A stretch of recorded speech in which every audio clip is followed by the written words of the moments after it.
Alright, guys. UFC Vegas 88 is officially in the books. This is a reaction towards UFC Vegas 88 that was headlined by Marcin Tybura versus Tai Tuivasa. The whole card, honestly, it did its purpose. It was a filler because the UFC has obligations, I believe, of holding about 44, maybe 46 fights cards a year. That's why sometimes we are getting about 10, 11 weeks in a row of non-stop fights, and the UFC has the obligation to fulfill those fights, right? Because they signed that with ESPN, and this was one of them. There's a reason why they took this fight off the UFC 298 card to put it onto a Vegas fight night card, because of the fact that Tai is a big deal. Marcin Tybura has main evented a couple of times inside the Apex.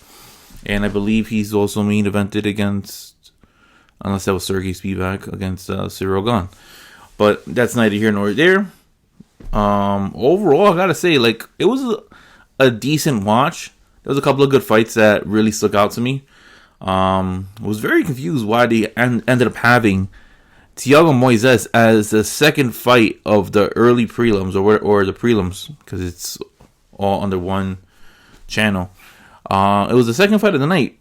Thiago Moises versus Mitch Ramirez. And that was, Thiago Moises has main evented Apex cards.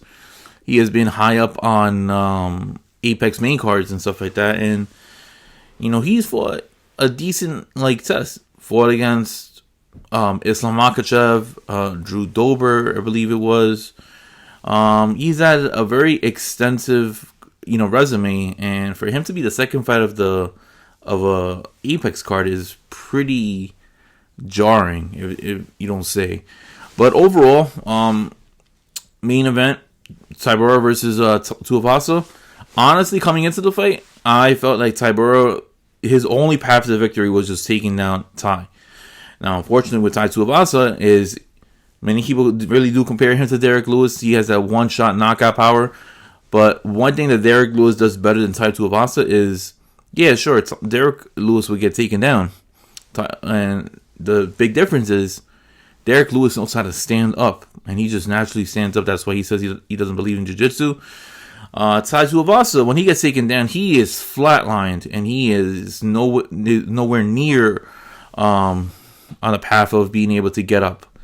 And the problem is once he couldn't get up, Marcin Tybura knew that he needed to get out Tai Tuivasa in the first round.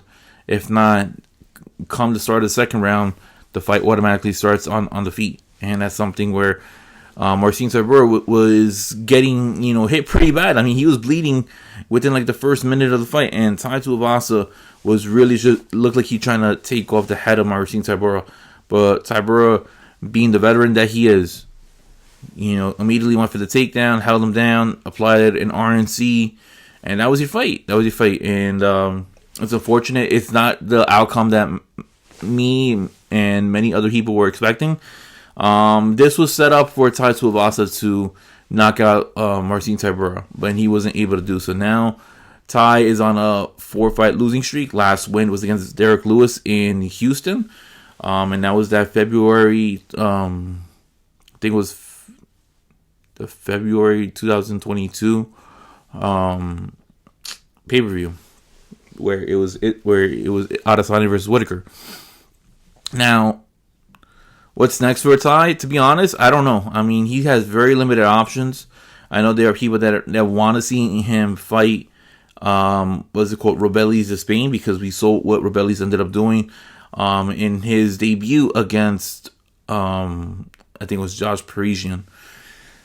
But look, Tai's in a very unusual situation. He was on a big fight winning streak where he was knocking everybody out.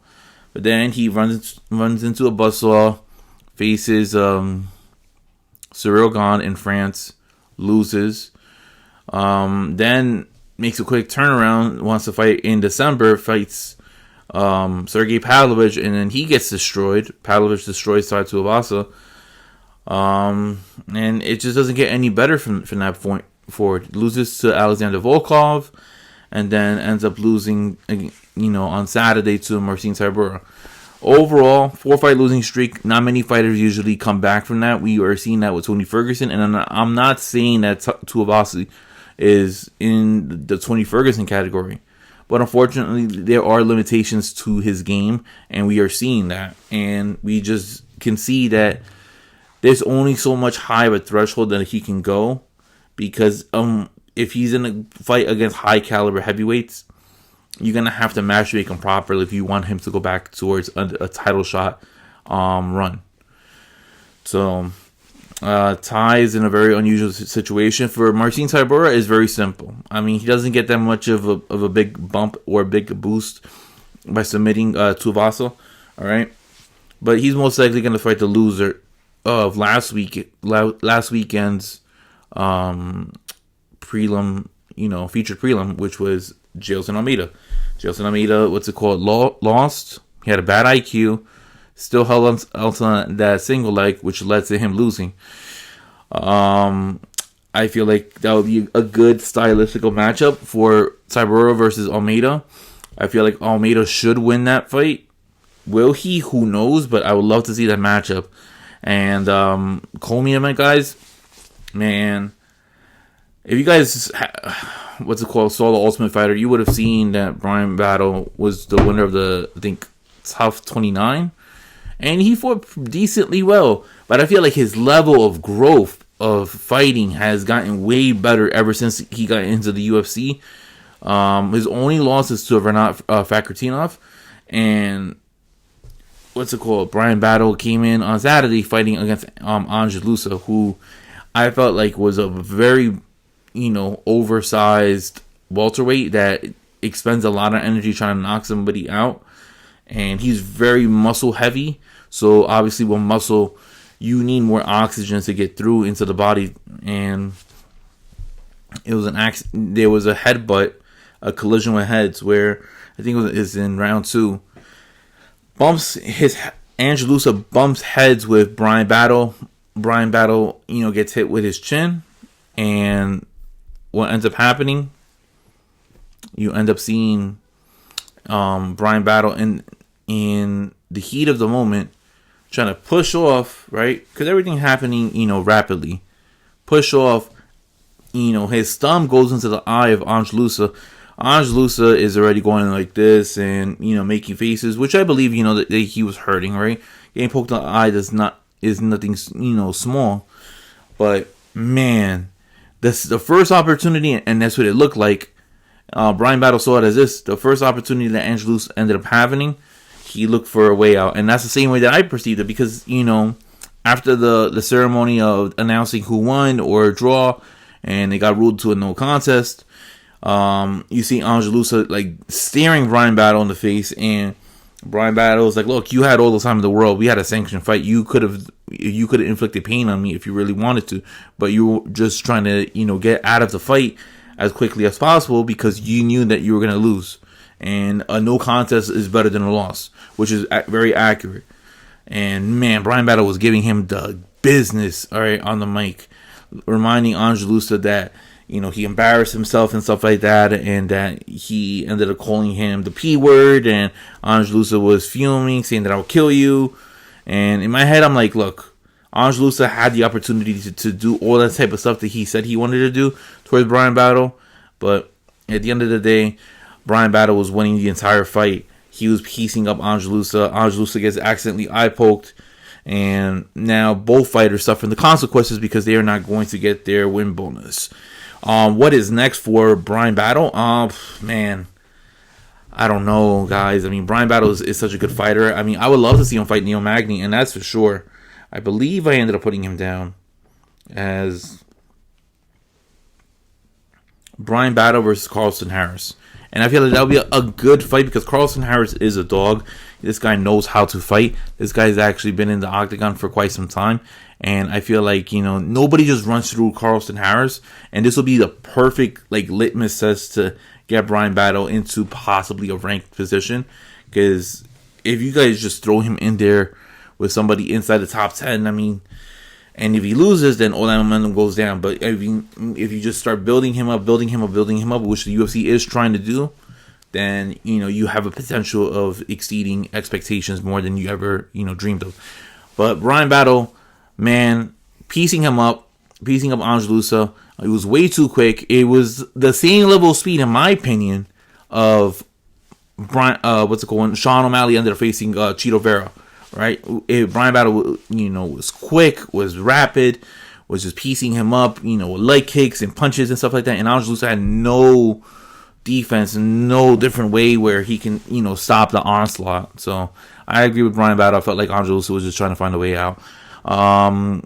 We also had a featherweight fight, which was very intriguing for me. It was Christian Rodriguez, C-Rod versus Isaac Dogarian. Isaac Dogarian comes into the fight undefeated. C-Rod is going up to 145 because he's having a tough time cutting down to 135. I personally don't feel like Christian Rodriguez should stay at featherweight. The reason why I say that is I feel like his camp is not showing him how to cut weight the proper way because he is not a very big guy, right? But for him to constantly keep on missing weight at 135, and it brings a lot of alarming issues just because, C-Rod is not, very big to begin with of a guy, and maybe he's just not cutting weight properly. So that's just one thing. But he goes in there against Isaac Dogarian. Isaac Dogarian, goes out there like 100 miles per hour, tries to take him down, tries to submit him, tries to do everything, right? Out grapple. But Isaac Dogarian is notoriously known as a fast starter, and this time he went extra fast, and he was trying to hold down C-Rod.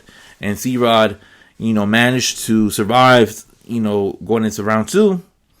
And round two, I'm like with the guys on the group chat, we are going to live bet C-Rod, and C-Rod ended up coming out for me as a plus 300. And man, ooh,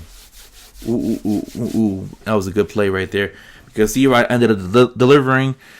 He ended up, leaving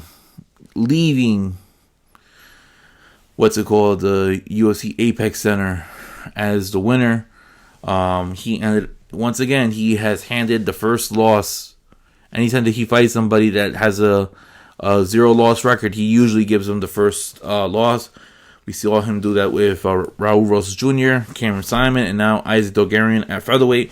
This man is the O grabber, the O catcher, because he will take away your O and leave you with a loss. And that's what we ended up seeing against Isaac Dogarian. Isaac Dogarian ended up doing well a little bit into round two, but not so much for him to control the round like he did in round one. And then you just saw C-Rod just picking him apart, hurting him and stuff like that. It was a 10-8 round in round three. Dogarian, some judges ended up giving him a 10-8. I gave him a 10-9, and I just felt like it wasn't substantial enough because he was doing so many crazy different scrambles that it allowed for C-Rod just to survive. But and then we also had the return of Mike Davis. Mike Davis and Natan Levy both come back after extensively long layoffs. We haven't seen Mike Davis since 2022. I believe it was October, November, something around that time frame where Mike Davis comes in and the man does the business. The man comes in, kicks ass. Really big brother Natan Levy, who looked pretty good, and I just feel that Mike Davis, if this guy was more consistent, if he was more active, right, this guy can easily fight for a title. The man has all the skills in the world, but unfortunately he has a lot of injuries that he usually deals with, which really derails his hype train momentum. Because I'm telling you what, a lot of hardcore fans really were interested in this Mike Davis fight. I mean, I know I was. I mean, I remember when I ended up seeing Mike Davis versus Mason Jones, and man, Mason Jones really put the business out there. He was all 10 feet, 10 toes down and everything like that. And to me, that's one of the most underrated fights to come out during the pandemic era. So Mike Davis comes in, defeats Natan Levy, big bullies him, defeat is better than him on the feet, better than him with the submission games.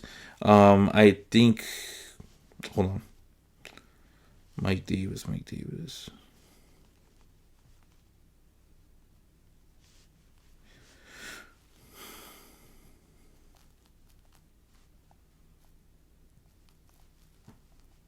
Hold on, guys.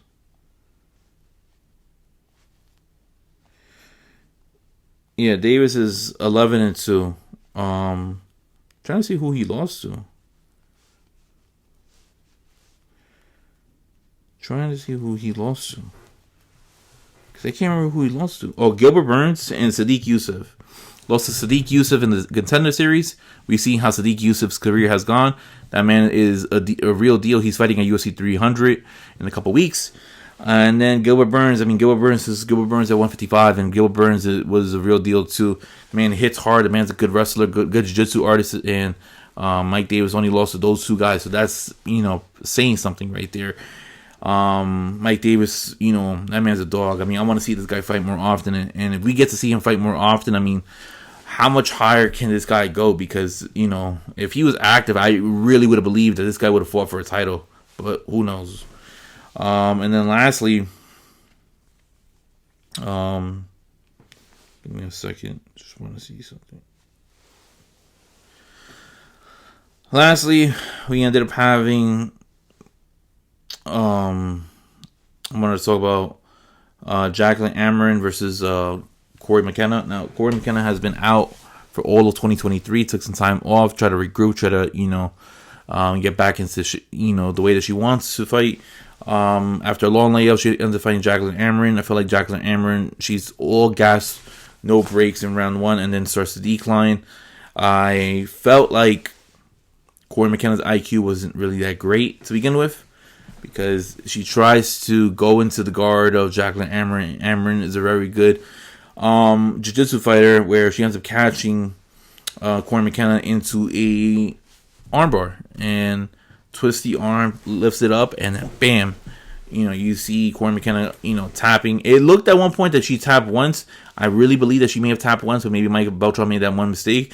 Luckily, that didn't cause Jacqueline Amarin anything whatsoever, because she just readjusted and then immediately went for she immediately went to go tap. I was like having like a brain fart right now, because I'm thinking like WWE, like she was gonna go for the rope, but it just doesn't make any sense, But yeah, Corey McKenna, that kind of sucked right there. I gotta tell you what, I put 3 units down. I felt like Corey McKenna was gonna be, doing well. Comes from Team Alpha Male, trains a lot with Macy Barber, and I just felt like she was gonna be able to, withstand that first round onslaught from Jacqueline Amarin. But yeah, look, it just sucks for Tai Tuivasa. I love seeing this guy fight. I remember seeing him fight the skyscraper, the guy from the Netherlands. Man, what's his name?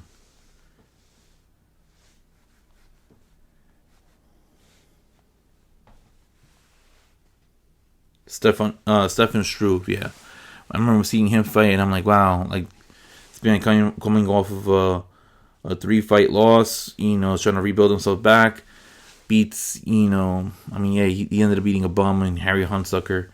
And then after that, it was Greg Hardy. And then after that, Augusta Sakai. Then after that, beat Derek Lewis. And now is on another he's on a multiple fight skid. This time's a 4-fight skid. So, man goes on a 3-fight skid, wins 5, then loses 4. And it's only a matter of time, in my opinion, before he goes to another extensive run. And we'll see where it goes from there. But yeah, Tai, get better. Try to defend takedowns. Marcin, man, ruined the show. Tai was supposed to knock him out, but that didn't happen. And Mike Davis is a dog. Beast Boy needs to be fighting more often. The UFC is better when Mike Davis fights, and Mike Davis is just an animal. But look, next week we have Amanda Ribas versus Rose Namajunas. Good main event card.